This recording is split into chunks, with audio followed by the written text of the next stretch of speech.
So I'm going to have you answer 3 questions just on the fly in order. So the first one is, what's your goal in general? What do you want to do? What are you trying to accomplish? Not related to newsletter or anything like that, but what is it that you want to do? I'm going to be a working author, like a career author. So I am paid to write books and also to create content, whether that's a paid newsletter or serialized stories, helping people just escape from their everyday for a few minutes to a few hours. With that goal in mind, who do you think that you need to reach to accomplish that goal? And that feels like such a big question because as an author, like the obvious is I need all of these readers, but... Okay, so you need readers. So let's get a little more specific. And I'll focus on the book piece, even though I know you want to do multiple things, right? So the ideal type of books you want to read are, how would you describe them? Nonfiction is a whole other world, but fiction is, it's quirky, it's funny, it's like that Schitt's Creek kind of humor. The book I'm working on now, it's a small town, quirky characters. It's a romance, but there's like dead bodies piling up in the back. So there's like this mystery romance, but very quirky, over the top. They're just fun reads. They're not reads for you to get like the meaning of life. So to your point of who do you need to reach to accomplish the goal being to write and publish successfully those sorts of books.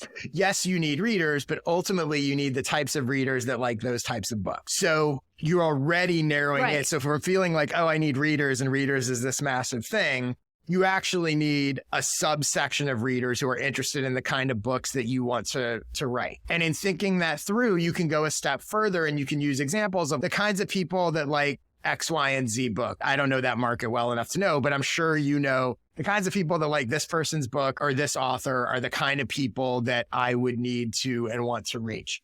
So you can think through in your own terms how you define that. You know it in your head. You just probably haven't really thought about it. Define who those readers are in that way. It's fine for it to be broad in general. One of the terms that I noticed, I think, in looking at your website or something of yours, you use the term upmarket fiction, which admittedly, I didn't even know what that was. So I had to Google what is upmarket fiction, which is a separate issue that we'll not issue, but a separate thing that we'll get into. I'm sure writers know what that term means and publishers. I would never, that was really more like history facing language. I would never use that with a reader because it doesn't mean anything for a reader. It's like doctor speaking like medicalese to each other. Yeah, I wouldn't get into that language. So then let's get to the third question, which would be with those people in mind, what we'll just call your ideal readers. What do they value? What do they want? Besides, they want to read books that entertain them, but what is it that they're looking for? The editor I work with, and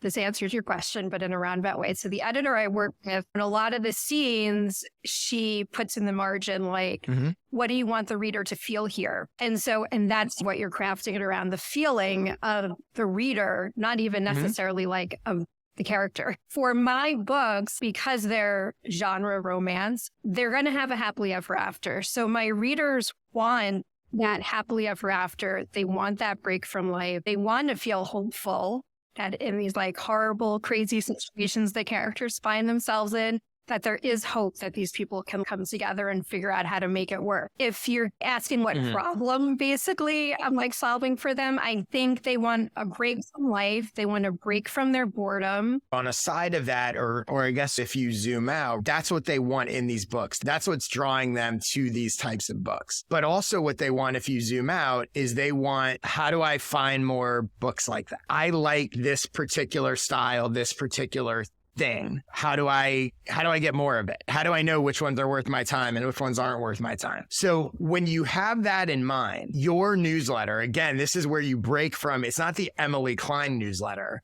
It's the ultimate newsletter for readers of the types of books that you write. So when we go back to the original question of what should my emails be, what should my newsletter be, we'll do a complete hypothetical here. If you own the newsletter, that those types of readers, however you define them, fans of romance, quirky, funny, whatever, the ultimate newsletter for them, if you happen to own it, would change everything for you. So that's the newsletter that you want to create and write. And this is the big difference that most authors don't do. So for example, you start thinking about what would the ultimate newsletter for those readers look like? And I'm just riffing here. It might include recommendations of those kinds of books. It might include news about those kind of books. It might include reviews of those kind of books.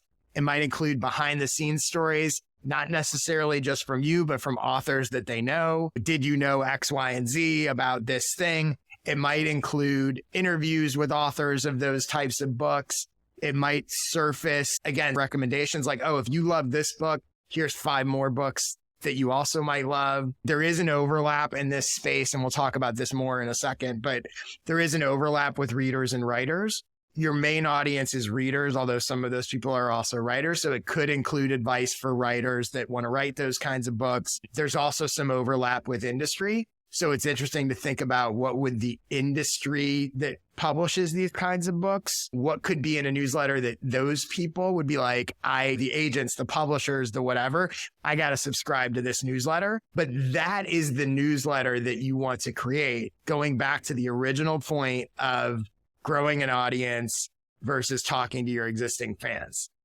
Because if you create that, a newsletter is just a value delivery tool. So if you create this thing that provides value to those people, it's going to attract them. And when you attract them, that's who you need to reach. I'm just reverse engineering the questions now. That's who you need to reach to ultimately accomplish your goal. And that's how you will ultimately get readers and build that audience. You